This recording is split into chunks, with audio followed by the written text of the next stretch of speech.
Now, this is the law of the jungle, as old and as true as the sky.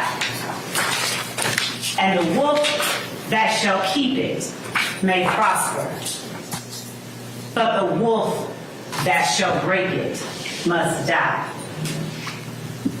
As the creeper that girdles the tree trunk, the law running forward and back. For the strength of the pack is the wolf, and the strength of the wolf is the pack. They start what's called rap battles, arguments, feuds. That's what happened here, and you would have heard testimony from Mr. Williams' management that they said, start a rap battle. It'll be better for your career. Mr. Dwayne Carter is aware of that. Mr. Dwayne Carter's interviewed. The state's aware of this. He has interviews after this. Are you mad? What's the real deal with Jeffrey Williams? He states, no. He's great with me. He brought popularity to me. He loves me. He idolizes me, and I love working with him. They did an album together.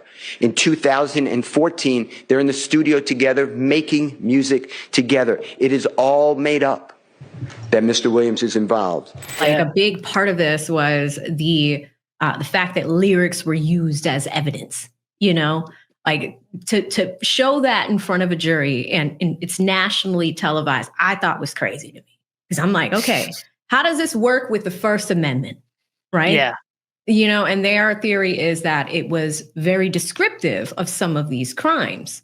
But I think that this is not the first time that it's been done in American legal history, but there are so many people that have spoken out about this from the hip hop industry. Like I remember seeing something from Fat Joe a few months back on CNN. Like, you know, rap is under attack. Like, are we really going to? And some people, you know, some lyrics are out there. Right. But is there legislation to make change? So pretty crazy. Yeah. What do you think that looks like in the next few years? I think we've been seeing it passed in different states. So I guess it's a popular position to be against, lyrics used as evidence. Something I didn't really talk about on Twitter because I didn't want to tip off the state in any way is the state had the green light, I guess, to use lyrics however they wanted in this case. And they picked the most mundane lyrics possible. Like there's actual lyrics that like might look bad out there, and they just didn't bring it into the case. As a Young Thug fan, I know some lyrics. I could have probably presented a better case in the state from that aspect. Give us an example of what they. I don't want to give no example of any incriminating lyrics, but they're just bad lyrics. Like I could give examples of lyrics that don't make sense for them to use. Like there was like what they used. Yeah, there was like red like Elmo, but I never effing giggle. Like there's way better lyrics to say I'm a blood, not that. Like no. There's way better lyrics to say like that. That was so stupid. Yeah, the green flag. Why are you picking those? I just showed it was like kind of a half-baked case to me. Red like Elmo, but what was the rest of that one? But I never effing giggle. And that was indicative of guys. Of him being a blood. Chat, let me know what you think. Wow, that is interesting. You know, and then there's like the from halftime, they used the little Woody quote, right? Woody's like, I don't even know. I didn't know what this means. Like he said it, but like, what does that mean? And the crazy part about that Lil Woody lyric is years prior in the Lil Wayne tour bus shooting case, they were trying to say that Lil Wayne was Lil Woody. They were trying to say that's his nickname. That's the crazy part. Like I'm sure Steele was going to present that in his defense case, but they just changed lyrics based off of what they want to say. Oh my God. And they made the lyrics say, if Lil Woody pull up, I'm a pop at his noggin. Saying, oh, if Lil Wayne pull up, I'm a shoot him. It's ridiculous. Can you imagine what Lil Wayne's reaction to that would have been? Yeah. Insane. He was going to be a witness at one point too from the state, but Birdman too. Yeah. We knew Birdman was too big to ever be on that stand, but it was funny to see the state pretend they were going to get him. Accused, and that his lyrics can now be used against him in this trial. That's horrible. It's a travesty. I've been rapping professionally for 30 years. I've lied in almost 95% of my songs. I'm being lied. Like how? What do you mean? I write like I feel that day. I'm just being creative. You know, if you could probably you couldn't build the jail high enough for the lyrics I've said on songs, which are all untrue. What I am is a family man, the person who gives back to my community all the time, open businesses in my community. So the music would never amount to the actual person, Joseph Cartagena. So what's even more horrible is that the district attorneys, they know those lyrics ain't real. They know that's creativity. But if it helps their case, they'll use it to put these guys in jail. And here we're having a fun show about it and discussion, but there really is 6 defendants in Atlanta who might spend the rest of their life in jail for something that's totally not true. The defense puts on their case as well. And then typically you can have witnesses. We noticed that there weren't any witnesses that came up on this side, or at least with this trial. What's the strategy behind that? That's a great question.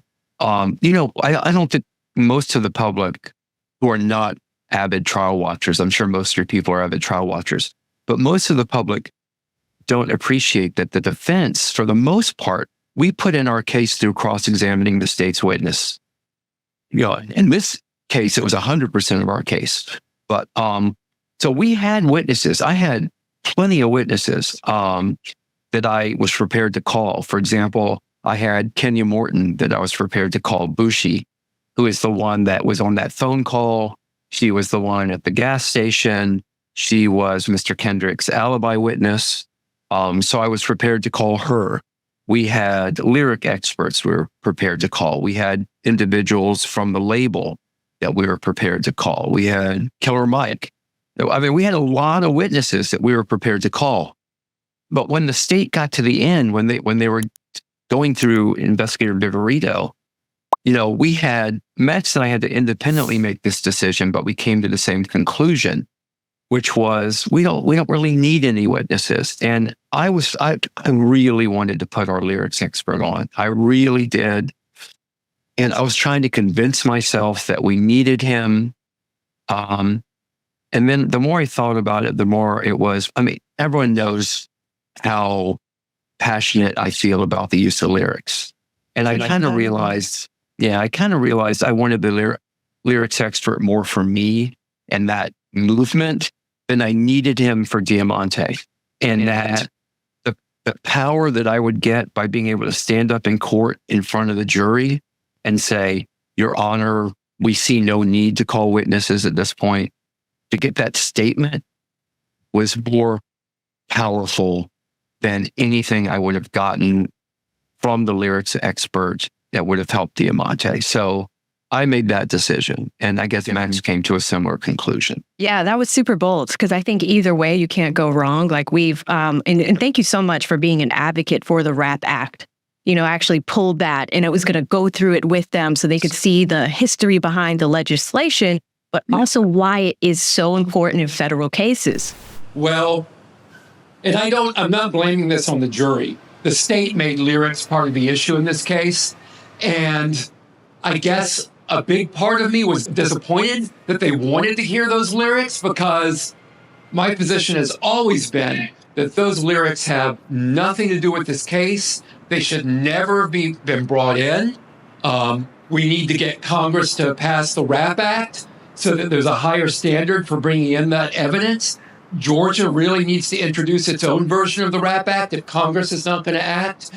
And so I guess the jury wanting to hear the lyrics, I don't even think it should have been put in front of them. But it having been put in front of them, I can understand them wanting to listen to it. Thank you for that question. Pack there, right? I think it kind of shifts us into the use of lyrics used as evidence, social media posts used as evidence. Are there First Amendment arguments there? We had Doug Weinstein on last week, and he was talking about the RAP Act, which is on the federal level. However, it looks like there still needs to be some reform on the state level of what could come in and what can't. You know, they tried last year. So that same law that we've seen enacted in like California and New York, it's been enacted in a lot of different states. I think, I am not cool. I am random mom from Georgia, but I think Jay-Z, I think he was one of the ones that first started that act, in like New York and California where they banned the use of rap lyrics. It's going around the country. Yeah. And it was introduced last year in Georgia, did not get support. And one of the big reasons was Fonnie Willis was very vocal about it. And they're going to try and present it again this year. And let's just hope that now that people see what really happens, maybe it'll get some legwork. But I do think in that case, as unfortunate as it is that we had to go to trial in YSL, the jury made clear that they did not like the use of rap lyrics. Yeah. Yeah, I mean, they made clear that was ridiculous. But like you said, I think it implicates First Amendment issues. It's so easily just not applied appropriately. And, it's like, I know we give prosecutors a lot of discretion, but sometimes there needs to be curbs on that discretion. And it's just like, why are we just doing it with rap lyrics? Like, it's like we needed stickier evidence with some of these crimes, and just the use of a snake and a heart. I mean, it is just interesting to say the very least. We also had Nicole Westmoreland on a few weeks back, and we were chatting about this one a little bit, because it's like, sometimes the attorneys would check out the Law and Crime feed just to see how the general public is feeling, because it's kind of indicative of how a jury could be feeling. Oh, it is. I tried a couple of years ago, I tried my first case that was on Court TV, and that, people really watched all of it. And you got to figure out what to read and what not to read. Yes. For but sure. It can be very helpful to gauge, because you can't ask the jurors, hey, how am I doing? Hey, did you like that witness? So thoughtful court watchers and thoughtful commentary on that is really helpful. Right. Really helpful. It totally can be. It totally can be. What do you think are some of the biggest lessons coming out of the YSL case? So we know that there are issues with the RICO statute, right? The applicability of it. We know that there are issues with rap lyrics used as evidence. But is there anything we're missing that you think we can include as a big lesson from this case? I mean, I think that we need to have some restrictions on the use of RICO. I think this is a perfect example of it being overused. There's no real mechanism in criminal law to dismiss a case pretrial. There really isn't. In civil law, you have summary judgment. And so for your viewers, that's basically you bring a civil lawsuit, you get evidence, you get depositions and stuff, and then the lawyers argue if there's enough evidence to even force everybody to go to trial. We don't have that in criminal. One of the reasons in theory is because we have a grand jury, but the grand jury doesn't hear everything, and they only hear what the prosecution wants. So it's not adversarial, and it's not really, the mechanism to weed out cases. Because we don't have that mechanism, we need to have some guardrails. And I think RICO is one of those types of statutes where we just don't have those guardrails. And so how I could best explain it is in the federal system, we've had racketeering charges for decades. Yes. Yeah. You never see trials like YSL in the federal system. The reason that's true. And you know why is because they have a DOJ manual. So in federal, you have to look at the structure and the discretion. So for the federal system, it's a little political science lesson here for your viewers. So in the federal system, the attorney general dictates policy for every single federal prosecutor across the country. So the U.S. attorney for Atlanta, for example, in the Northern District, they work for the attorney general. So they can't go and say, I want to use RICO this way. They have to follow. Can't. Okay. No, even though the law, even though the statute says they can, they have a DOJ manual. And they have to follow that DOJ manual. So it's an internal administrative rule that's set by their president, the attorney general, sets it and says, all of you have to follow this. You can't indict 20 people. Like whatever the rule is, you can't do that. So for the state of Georgia, every single prosecutor in the different counties, they're not ruled by anybody. There's no president. There's no attorney general. So in the state of Georgia, Fonnie Willis is not accountable to anybody. Nobody can give her a DOJ manual. Nobody can give her administrative rules. She has a law. She can use it however she wants. And where in the federal system, each prosecutor's office can't use it however they want. They have to follow these administrative rules. We don't have the ability to curb what district attorneys and counties do in Georgia. So the only way to do that is change the statute. Put the guardrails in the statute. It's the only way. Thank y'all so much for watching. I will see you in the next one. Stay safe out there. Bye.